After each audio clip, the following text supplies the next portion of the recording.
Okay, so our lesson for today is solving rational equations with checking.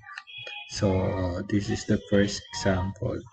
So, paano natin ko gagawin? The given is 5 over 6 minus x over 4 is equals to 1 over 12. Okay, we'll start with this one. Okay. Okay. So, the first step is for us to solve the LCD of 6, 4, and 12. So, the LCD of 6, 4, and 12 is 12. The LCD is the lowest number that you can divide from the given three denominators. Okay, so 12 divided by 6. Okay, teka. Lagyan natin ng arrow. 12 divided by 6 is equals to 2. Then 2 times 5 is equals to 10. So, yan.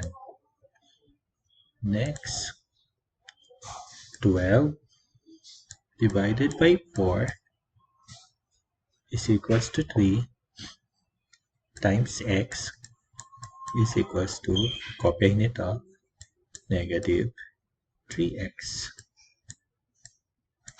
Then,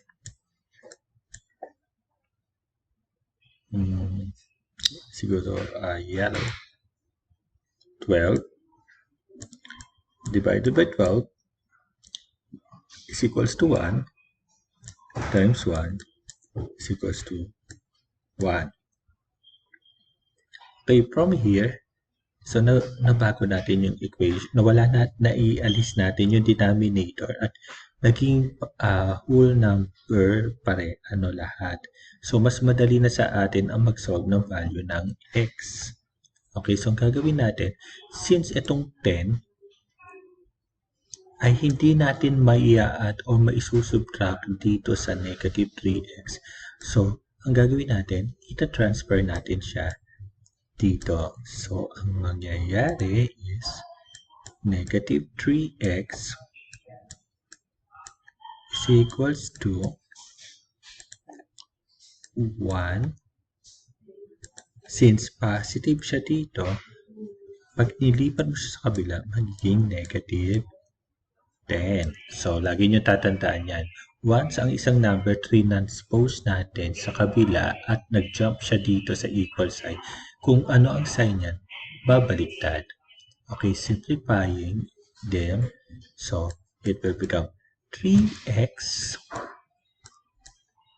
is equals to 1 minus 10 is negative 9.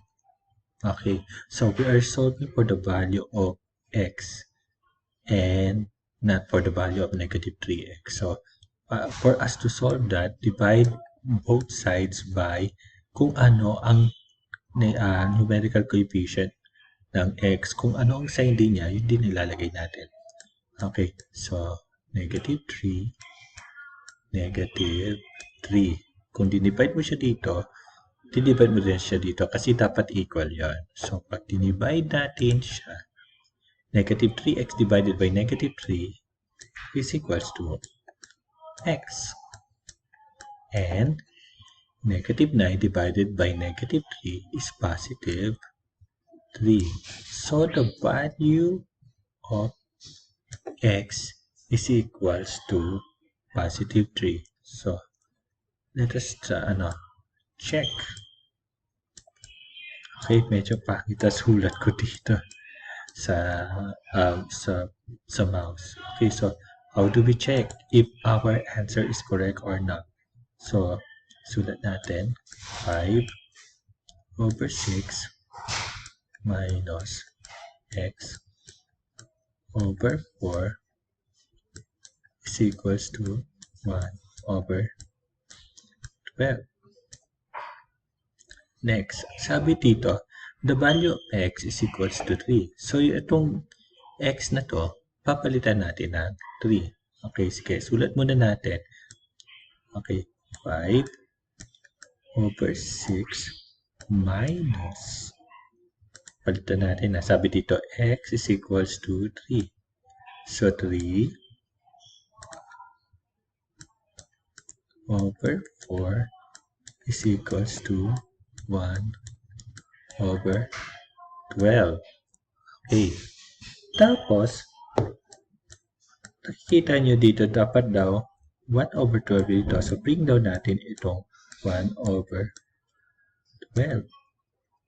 Tapos, para ma-prove natin na tama ito, dapat pag yung itong given dito sa kabilang side ng equation, pag in-add or sinubtract natin or kung anumang operation, dapat ang sagot din is 1 over 12.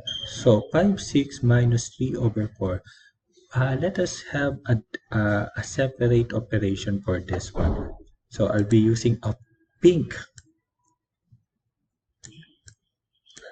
color. So, 5 over 6 minus 3 over 4. Okay, let us use an LCD for this one. Okay, so the LCD of 6 and 4 is 12. Okay, 12 divided by 6. 12 divided by 6 is 2 times 5 is equals to 10. Next, tapos minus 12 divided by 4 is 3 times 3 is equals to 9. Okay, simplifying them, 10 minus 9 is equals to 1. Then the denominator is 12. So therefore, 5 over 6 minus 3 over 4 is 1 over 12. So therefore, our value of x is correct. So that is the solution for number 1.